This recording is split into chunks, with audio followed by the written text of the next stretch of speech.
وہی تو ہے اللہ جل وعلا تبارک و تعالی،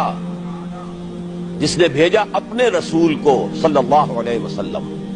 محمد کو صلی اللہ علیہ وسلم، وَفِدَاهُ آبَاؤُنَا وَأُمَّهَاتُنَا بِالْهُدَى وَدِينِ الْحَقِّ، دو چیزیں دے کر،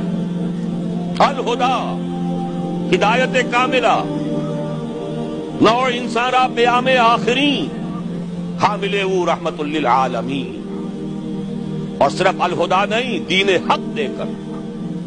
سچا دین، منصفانہ نظام زندگی، عدل اور قسط پر مبنی نظام، یہ دونوں چیزیں دے کر بھیجا۔ کس لیے بھیجا؟ لِيُظْهِرَهُ عَلَى الدِّينِ كُلِّهِ، تاکہ غالب کرے اسے کل کے کل دین پر، پورے نظام زندگی پر۔ وَلَوْ كَرِهَ الْمُشْرِكُونَ، خواہ یہ مشرکوں کو کتنا ہی ناگوار